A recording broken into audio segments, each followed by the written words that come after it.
Mungkin saya menyambung tadi tak token bisa menora soal fanatik kan. menora juga yang gue tegas tadi tak cak ngomong ngajak wirid Mahfud gitu Pak Non. Oh salah Mahmud ya. Jadi saya jujur dan sebagainya. Oh, salah. Jadi kurang marah.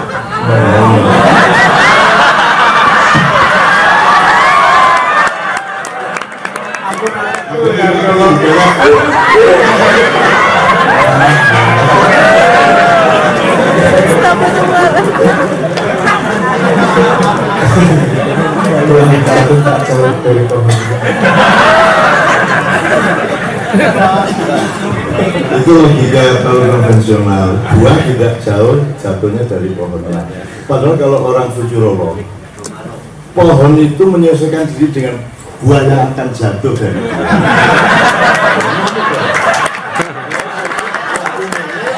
duit sini, mesake anakku kok ndak darani dhek dhewe sing salah, padahal wis kok ite kan. Duitnya punya kewasitaan melihat masa depan. Oh, anakku kok menggoyang duit. Balas. Yang dulu dalam lampu juga di situ. Saya kira sedikit tapi saya lekukkan lagi tadi karena belum selesai. Menurut saya kalau tadi ngomong fanatisme itu sangat perlu, tapi pada posisi yang tepat. Terhadap apa, terhadap sesuatu posisi, terhadap apa fanatisme tersebut. Karena menurut saya tidak ada yang tidak penting. Fanatisme itu sangat penting, apa namanya, toleransi itu sangat penting. Semua penting kalau asal tempat yang tepat.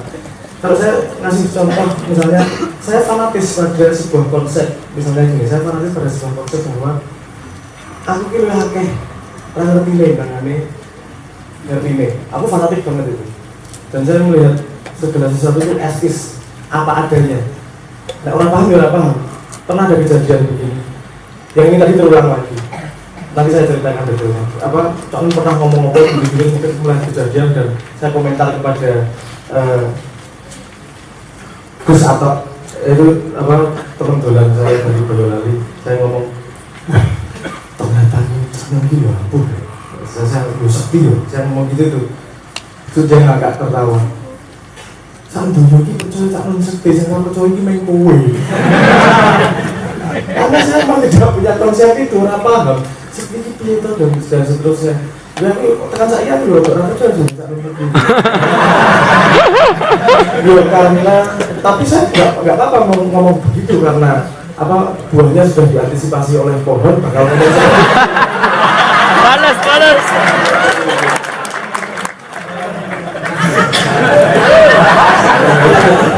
Oke, salah satunya seperti itu tadi. Ketika saya ngomong puasa, saya pengen bercerita sebuah penelitian yang saya baca belum lama. Sebuah penelitian yang saya sambungkan ke tadi itu, ke apa namanya, ke anak muda bergejolak tadi. Dengan pengalamannya dia akan pasti menumbuhkan caranya menghadapi dunia. Nah ini ada penelitian begini. Ada anak-anak kecil yang diawasi selama 40 tahun. Jadi mereka mengumpulkan anak kecil itu yang dari IQ-nya sangat tinggi, sampai yang biasa-biasa. Itu diamati dia berhasil kenapa sih, kalau dia jadi orang sukses kenapa sih? Apakah karena IQ-nya, apakah karena rajinnya, apakah karena apa, diawasi semua. Dan itu tidak ketemu apa namanya, ada hubungannya sama IQ waktu itu. Terus kemudian setelah 40 tahun diteliti, akhirnya terlihat satu garis agak yang kelihatan lebih konsisten daripada yang lain. Jadi dilihat anaknya, anak yang mampu delayed gratification kalau bahasa Inggrisnya, itu gratification itu kepuasan, lego, kenikmatan, kesenangan. Delay itu artinya menunda. Anak kecil yang punya kemampuan menunda kesenangannya, itu kan kesempatan berhasilnya jauh lebih tinggi daripada anak yang pengen cepet-cepet puas. Berarti misalnya gini, gue gelem saya ketemu saiki apa 1.000 minggu depan, misalnya gitu. Ada yang langsung ambil 50.000, ada yang berani menunggu 1 minggu untuk mendapatkan 100.000. Nah itu dari penelitian itu terlihat bahwa anak yang berani menunda kesenangannya itu punya kesempatan untuk berhasil yang lebih besar. Nah ini salah satu proses dalam manusia ketika teenager itu tadi, dia bagaimana mengolah pengalamannya untuk bisa bersikap terhadap keadaan itu tadi. Berani nggak dia berpuasa kalau konsep Islam? Nah, Cak Nun kan sudah ngomong betapa beraninya berpuasa. Dan saya tidak menemukan pada Cak Nun konsep delayed gratification. Kalau Cak Nun itu konsepnya delayed gratification, nggak ditunda, dihilang. Kita di delay gratification, delayed gratification. Dia juga apa bodohnya kapan ya kira-kira? Ya paling itu sebuah pohon yang mengharapkan bodohnya pada anaknya kan.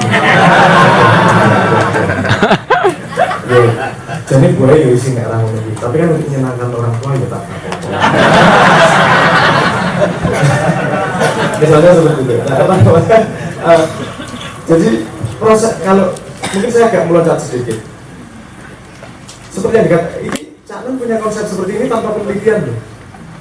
Dia setahun mungkin meneliti, diam-diam meneliti ya. Nah, setahu saya kan Cak Nun kan malas moco. Ini nggak baik dicontoh itu. Untung saya bisa melihat kekurangan itu dan saya bukan deh jadi. Ketika kecil saya dicekoki buku karuan akeh. Jadi saya yo gelem tuh wong ketemu bapak jarang nek kangen maca buku. Iya.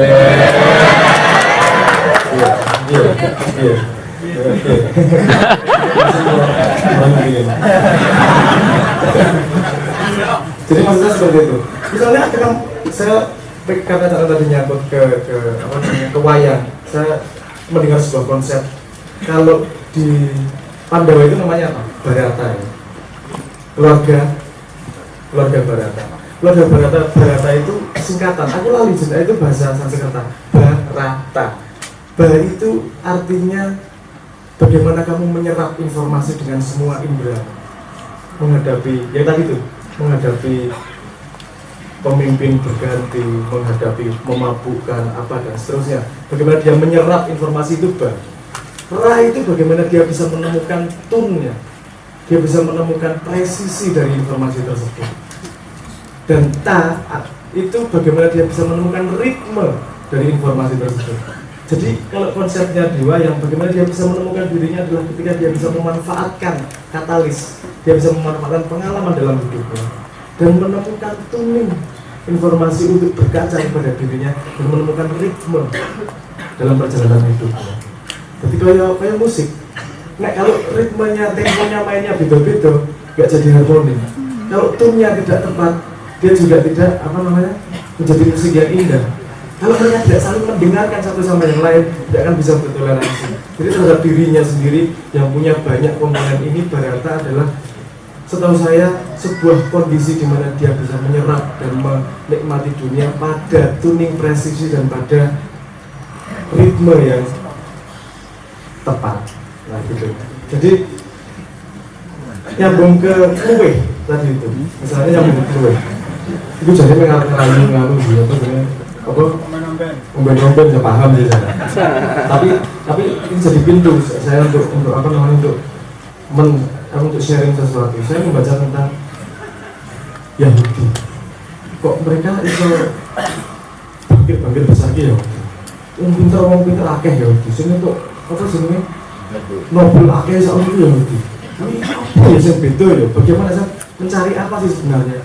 Saya meneliti sampai ketika mereka hamil piye, apa yang mereka makan apa dan seterusnya. Tapi satu yang pengen saya sharing adalah bagaimana mereka menghadapi sesuatu yang kita sebut sebagai kegagalan. Kalau kita melihat kegagalan adalah keberhasilan yang tidak terjadi, tertunda tidak terjadi jangan terus pengecut kegagalan adalah keberhasilan yang tertunda. Kegagalan adalah keberhasilan yang tak terjadi. Setelah itu berlaku jantan. Nah, kalau orang Yahudi tidak pernah melihat kegagalan mencapai tujuan adalah keberhasilan mendapatkan pintu ilmu. Apa maksudnya? Dia tidak melihat kegagalan. Yang dia lihat adalah, oh aku ada kesempatan untuk mendapatkan ilmu yang kurang pas nih, tuningnya kurang presisi nih, ritmenya kurang pas ini. Jadi dalam perjalanan hidup tidak pernah mengalami kegagalan. Yang ada adalah pintu ilmu. Bayangkan kalau kita fanatik terhadap sudut pandang itu, sudut pandang bahwa kita tidak pernah mengalami kegagalan. Yang ada adalah kesempatan Tuhan mengajari kita dengan kegagalan. Karena setiap perjalanan hidup ini mengalami kegagalan. Aku ngomongnya celah bisa, aku melaku apa sebenarnya ngesot bisa, tiba-tiba bisa. Aku rapi, cerita sih jumlahnya sebenarnya itu sebuah proses. Saya rodok, kalau saya pribadi agak itu apa namanya, rodok rapas kalau kata-kata yang seolah-olah mengelus tapi tidak membangkitkan apa namanya api di dalam tubuh. Koyo kalimat-kalimat itu kegagalan adalah keberhasilan yang tertunda. Kegagalan adalah keberhasilan yang tak terjadi. Tapi itu kesempatanmu mendapatkan ilmu. Kan itunya yang jangan sampai hilang. Badai pasti berlalu. Lali. Hari yang cerah itu ya pasti berlalu. Masa hari cerah terus? Siang akan berganti, malam akan berganti dengan pagi. Gue ngomongin meneh. Ojo mimpi terang terus loh. Tapi kekuatan kita menghadapi pergolakan itu. Pada malam kita punya ada kesempatan untuk merenung. Pada siang kita ada kesempatan untuk mengalami. Mengalami tanpa merenung tidak akan menjadi ilmu.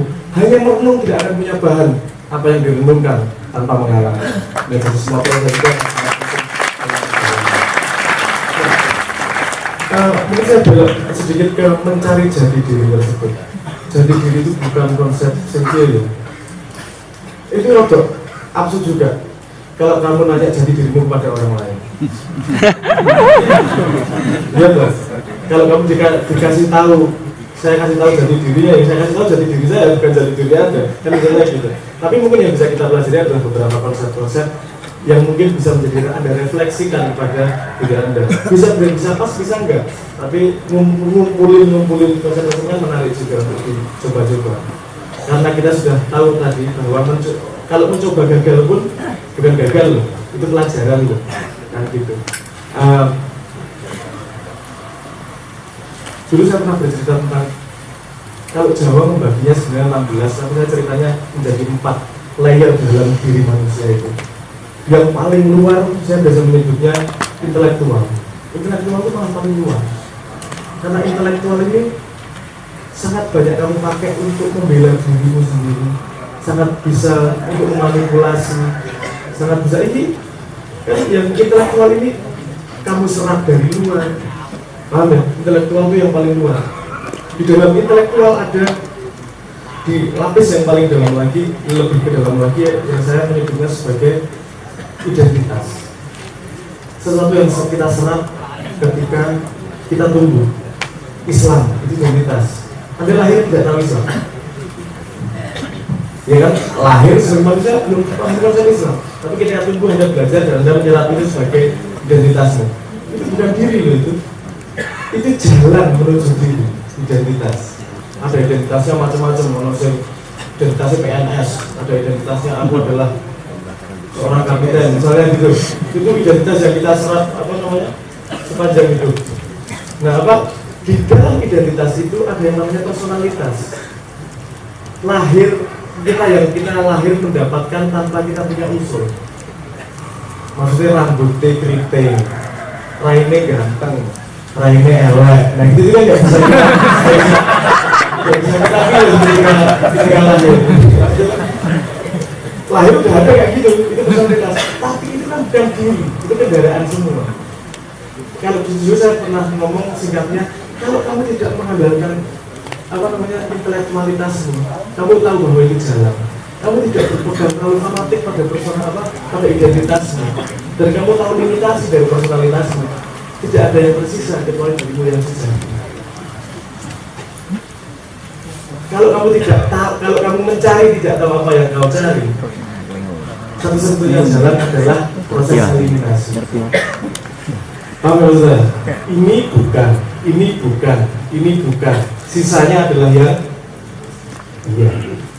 Makanya setahu saya itu terjemahan dari salah satu manifestasi terjemahan dari la ilaha illallah.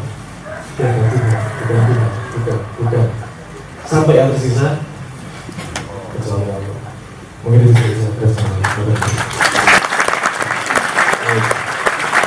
Sebelum Pak Muzamil dan Bapak lain menjawab, saya akan nambahin soal jati diri itu sebenarnya pertama adalah kewaspadaan Anda terhadap kata, karena kata jati diri ini sudah diresmikan menjadi salah satu kosakata yang primer dari kehidupan manusia modern. Terus jati diri itu terus diartikan sedemikian rupa kampungannya KTP. Jadi dirimu sapa, aku seminggu ini lahir begini anak tak iki, aku mau iki jati diri. Itu menurut Sabran bukan jati diri. Kalau jati diri itu diri yang sejati ya gitu. Nah kalau diri yang sejati itu bukan identitas sosialmu, bukan kedudukanmu, bukan kemampuanmu, bukan. Nah sebenarnya jangan juga terlalu fanatik amat terhadap kata jati diri sebagai kata, tapi hormatilah dan tempuhlah sebagai kejujuran mencari yang kelak kita menyebutnya diri sejati itu. Yang Sabran merumuskannya, ya kowe iki ya Gusti Allah kuwi dhewe nek di Gusti Allah terus apa liyane. Itu kalau ya tidak la ilaha illallah itu bukan hanya ya tidak ada disembah kecuali Allah, tidak ada apapun kecuali Allah. Kan tidak ada kemungkinan lain kecuali Allah, kan begitu. Tapi kalau itu Anda renung-renungi terus kok bangga-banggakan itu tadi Gusti Allah, kok kan tadi alih kebatinan terus ini. Maaf ya, Allah tidak urusan.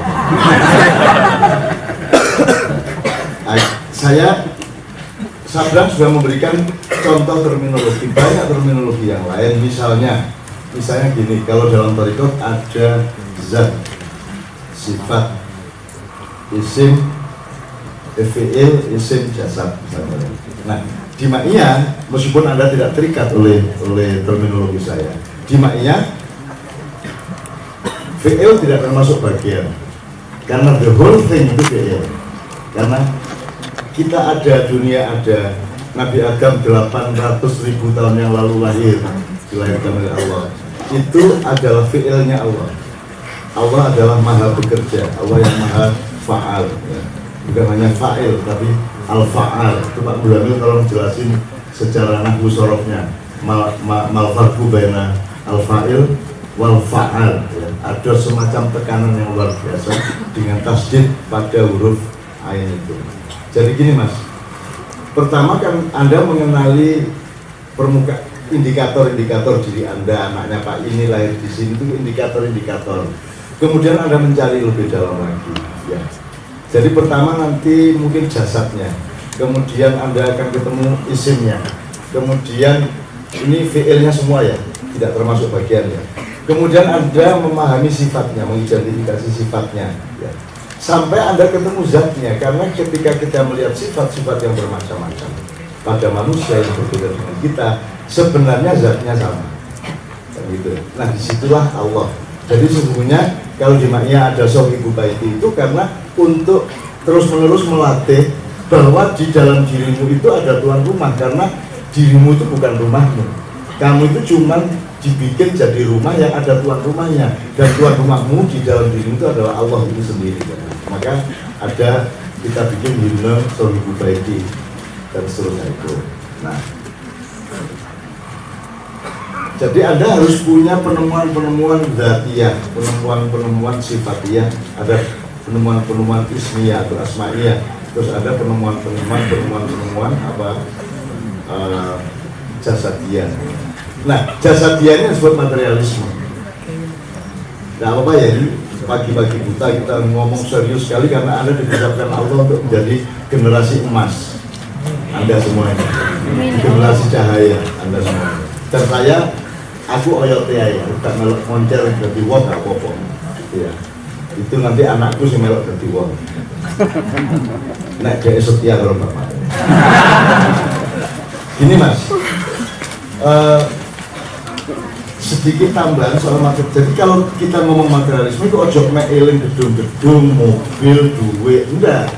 Materialisme itu sudah menjadi bagian yang primer dari jati diri Anda sekarang ini, sehingga terkotori. Jadi bukan hanya Anda punya mobil atau Anda nanti menjadi pejabat, itu bukan itu yang saya maksud materialisme. Itu iya, tapi bukan itu titik beratnya. Yang saya sebut materialisme sebenarnya adalah cara Anda berpikir, cara Anda merasakan hidup. Anda pikir itu misalnya gini, misalnya gula terasa legi, yang materi itu gulanya, leginya itu bukan materi. Leginya itu sebenarnya indikator rohani, benar nggak? Manisnya itu, yang materi itu gulanya, tapi manisnya itu sudah rosol. Itu meskipun masih ada tempelan fisiknya, tempelan materialnya, tapi dia sudah mulai rohani. Nah, orang di dunia modern ini tidak punya kesadaran rohani sebenarnya, sehingga mereka semua melihat rohani pun secara materi. Jadi surga pun, Allah pun, Nabi pun, Quran pun dipahami secara materi. Terbukti kalau mereka bikin acara di kampus, materinya apa? Ya. Padahal yang diomongkan itu semuanya tidak material, semua itu rohani. Ilmu itu rohani. Ilmu kok jasad, ilmu ya rohani. Tentang jasad oke, tapi ilmu itu rohani, kesenian itu rohani. Anda pikir kesenian itu lukisan itu? Bukan, lukisan itu mengantarkan roh yang ada di dalam diri pelukisnya, bukan warnanya, bukan garisnya, bukan kanvasnya, bukan materinya. Ngerti nggak? Sama, jadi seorang pelukis itu rohani apa? Pekerja rohani. Tapi tidak seorang pun di dunia, seorang pelukis yang menyadari atau merasa atau mau mengakui bahwa dia itu pekerja rohani. Sekarang kalau yang disebut rohaniawan itu ya ulama, pastor, pendeta, kan gitu kan? Tokoh kebatinan itu rohaniawan. Padahal semua orang rohaniawan. Itu jati dirinya itu rohaniawan, semua orang. Kalau Anda tidak bisa menghayati manis, tidak bisa menghayati pahit, karena pahit, manis, kecut, sepet, itu rohani sebenarnya. Meskipun Anda merasakannya lewat lidah, lewat materi, tapi dia sendiri Anda, Sabra mungkin bisa cerita cahaya ini bukan benda, api itu bukan benda, dia bukan materi. Cahaya ini bukan materi, dia akibat dari sebuah mekanisme, dia akibat dari sebuah harmoni, dia akibat dari sebuah persentuhan atau persambungan atau apapun, akibat dari sebuah komposisi. Gitu ya Mas ya. Jadi mudah-mudahan Anda tidak paham 100%, nggak masalah, karena alat pemahaman dalam diri Anda itu banyak, ya banyak. Jadi dan tidak itu ibarat macan itu gak foto sama lembut kabeh, kan ono steroid mari ngono usus, setelah itu ada pembagian protein, kalori semua ke seluruh darah dan seterusnya. Jadi Anda mendengarkan diskusi seperti ini, waduh, cenderung biasa aja, udah dengerin aja. Nanti ada pekerja di dalam diri Anda, tenang aja. Ada yang bekerja dalam diri Anda. Jangan dipikir Anda sendirian. Anda itu banyak orang di dalam dirimu, banyak makhluk pada dirimu. Ya. Cuman Anda males untuk menyapa makhluk-makhluk itu dan menyadari mereka. Jadi Mas ya, jadi saya doakan Anda akan bisa menemukannya. Jadi Anda sendiri harus menemukannya. Itu yang dimaksud oleh Sabra tadi itu, bahwa jangan tanya kepada orang lain mengenai jati diri. Oke, saya kembalikan kepada Yus, akan bagaimana monggo. Saya kira kita puncai tetap dengan Leto, baru nanti Pak Muzafir mendoakan. Ya. Jadi Pak Udono mungkin memberikan jawaban. Minimal jawab Pak Muzafir tadi Pak. Mau pindah ke Jogja enggak?